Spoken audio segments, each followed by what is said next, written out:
जिसकी हम पूजा करते हैं, हम सनातन धर्म में लोग बड़े भोले हैं, जिसकी आप पूजा करते हो फिर उसी को बेडशीट में बिछा करके उसके ऊपर सोते हो।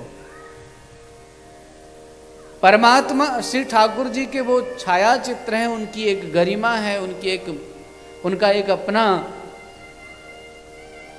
गांभीर है, उसका एक विधान है कि वो पूजा के लिए ही रखे जाते हैं। तो जो पूजा के लिए छाया चित्र होता है उसको आप कृपा करके बेडशीट में मत सजाइए, ये अपराध है। आप आज हाथ उठा करके संकल्प करिए कि आप अपने बेडरूम में ठाकुर जी की वाली बेडशीट नहीं लगाएंगे। कौन कौन नहीं लगाएगा? हाथ उठाइए। सब लोग नहीं लगाएंगे। और कोई भी ऐसा कपड़ा नहीं पहनेगा जिसमें ठाकुर जी का विग्रह बना हो। अपराध है ये। तो श्री राधे, मैं आप सभी से निवेदन कर रहा था कि माला प्रसादी जो कुछ भी आपको मिले उस माला प्रसादी को आप संभाल करके रखिए। दुर्वासा जी की दी हुई माला को इंद्र ने संभाल करके नहीं रखा, हाथी को से उसको कुचलवा दिया। और दुर्वासा जी महाराज ने जब ये देखा तो उन्होंने श्राप दे दिया कि तूने प्रसादी माला का अनादर किया है, मैं तुझे श्राप देता हूँ कि आज से तू स्त्री भ्रष्ट हो जाएगा, तीनों लोक की संपदा तेरी चली जाएगी। दुर्वासा जी महाराज के श्राप के कारण इंद्र स्वर्गासन से च्युत हो गए, जगह जगह मारे मारे से घूमने लगे। ब्रह्मा जी महाराज के पास गए, क्या करना चाहिए? शिव जी के पास गए, क्या करना चाहिए? अंततोगत्वा भगवान नारायण के पास गए और नारायण के पास जाकर के बोले, प्रभु हमें क्या करना चाहिए? भगवान नारायण ने कहा, तुम लोगों ने अपराध तो किया है, पर इस अपराध का एक ही समाधान है। और वो समाधान क्या है? जब समय बुरा हो तो शत्रु से मित्रता कर लेना चाहिए। क्या करना चाहिए? शत्रु से भी मित्रता कर लेना चाहिए। एक संस्कृत की पंक्ति है, अरयोपि ही संधेया सती कार्यार्थ गौरवे। शत्रुता से भी मित्रता कर लेना चाहिए अपने काम को बनाने के लिए। इस समय दैत्यों को जीतना कठिन है क्योंकि उनके ऊपर गुरु की कृपा है। इसलिए एक काम करो, दैत्य और दानव मिलकर के समुद्र मंथन करो और उस समुद्र मंथन से जो अमृत निकलेगा उसको पान करके तुम लोग विजयी हो जाओगे। देवताओं ने कहा, महाराज हमारी दैत्यों से दोस्ती होगी क्या? दैत्यों से हमारी दोस्ती संभव है? बोले जाओ मनाओ उनको तो मान जाएंगे। महाराज बुद्धिमान वही है जो अपने कार्य को निकालना जानता है। स्वकार्यम साधये धीमान कार्योध्वंसो ही मूर्खता। जो व्यक्ति अपना काम बना ले वो बुद्धिमान है और जो बने हुए काम को बिगाड़ ले वो महामूर्ख है। देवताओं ने बुद्धिमानी दिखाई, दैत्यों के पास गए और जाकर के बोले, सच बताओ हम एक ही बाप की संतान नहीं है क्या? अरे हम तो एक ही हैं, हमारी दोस्ती संभव है। और चलो हम समुद्र मंथन करते हैं, उसमें जो रत्न आप लेना चाहो वो ले लेना। दोनों ने मित्रता कर ली। मित्रता करने के बाद कहा चलो अब समुद्र मंथन करें। तो कैसे करें?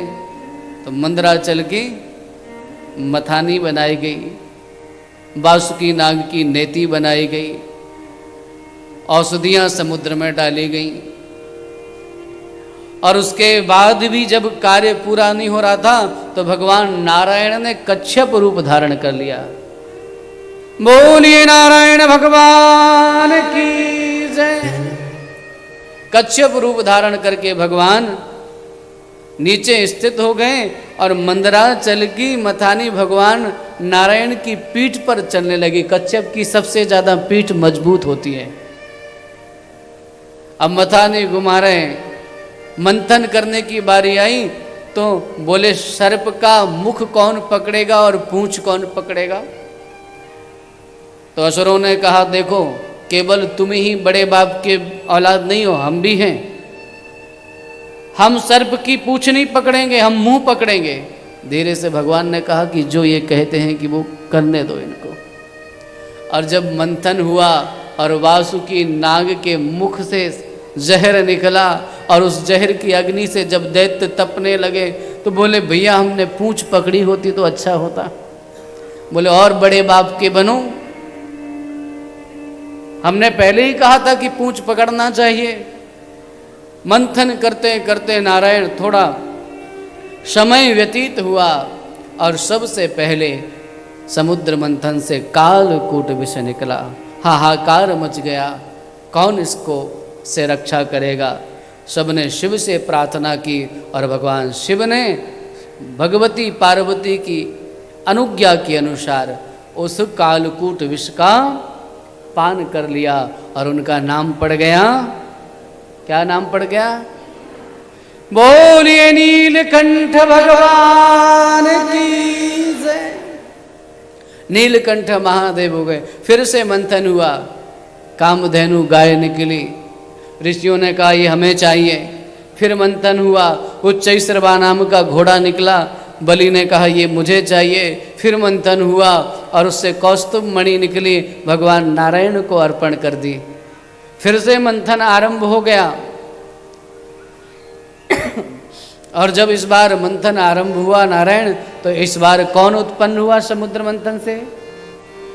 ततश्चाविर्भू साक्षी साक्षात् श्रीरमा भगवत्परा रंजयन्त्या दिशा कान्त्या विद्युत्सौदामणि यथा। साक्षात लक्ष्मी जी प्रकट हो गई और लक्ष्मी जी तो महाराज जैसे इनके रूप को सौंदर्य को देखा, अब देवता भी चाहते हैं कि मुझे भी चाहिए, ऋषि भी चाहते हैं मुझे भी चाहिए, दैत्य भी चाहते हैं कि मुझे भी चाहिए। लक्ष्मी जी के सौंदर्य को देख करके सब व्यामोहित हैं, सब चाहते हैं ये हमको मिलना चाहिए। और सच तो बात यह है कि लक्ष्मी मतलब स्त्री, स्त्री मतलब समृद्धि। ऐसा कौन व्यक्ति है जिसको स्त्री की आवश्यकता नहीं है? लक्ष्मी जी ने कहा सब लोग लाइन में लग जाइए, सब लाइन लगा करके बैठ जाइए, मैं देखती हूं कौन मेरे योग्य है। दुर्वासा जी महाराज दाढ़ी वाले बाबा भी लाइन में लग गए, शायद हमारे ऊपर कृपा है जाए। इंद्र भी लग गए, भगवान भूत भावन भी अपना त्रिशूल मिशूल लेकर के लाइन में लगे हुए हैं। लक्ष्मी जी ने देखा दुर्वासा जी महाराज को, बोले ये तपस्वी तो हैं पर क्रोधी हैं, इनसे विवाह नहीं करूंगे। फिर थोड़ा आगे बड़ी माला लेकर के इंद्र दिखाई दिया, बोले ये देवता तो है पर विषयी है, इसका वर्णन नहीं करूंगे। ब्रह्मा जी महाराज पर दृष्टि गई, उनका भी वर्णन नहीं किया। शिव जी पर दृष्टि गई, बोले ये सब कुछ ठीक तो है पर एक कमी इनमें भी है। क्या? बोले बाकी तो सब ठीक है पर भस्म मसम लगा के रखते हैं, इनसे कैसे बनेगी। अंत तो गत्वा नारायण भगवान जो पीतांबर ओढ़ करके लेटे हुए थे, लक्ष्मी ने जाकर के उनके गले में माला डाल दी। भगवान लक्ष्मी नारायण का विवाह हो गया। बोलिए लक्ष्मी नारायण भगवान की। लक्ष्मी नारायण भगवान का विवाह हुआ। हमारे पूज्य महाराज श्री तो कहते थे एक बात, वे कहा करते थे कि लक्ष्मी जी ने देखा कि कलयुग में लोग आजकल मैरिज एनिवर्सरी बहुत मनाते हैं, तो भगवान से कहा प्रार्थना की कि आप भी कुछ ऐसा करो कि हमारी मैरिज एनिवर्सरी मनाई जाए। तो बोले हम लोग तो अनादि नित्य सिद्ध दंपत्ति हैं, हम तो अनादि हैं, हमारी तिथि तो निश्चित है ही नहीं किस तिथि में। तो भगवान से कहा कि एक काम करते हैं, समुद्र मंथन करा दीजिए, उससे मैं प्रकट हो जाऊंगी और फिर जिस तिथि को होगा वो हमारी मैरिज एनिवर्सरी खूब मनाते हैं ना आप लोग।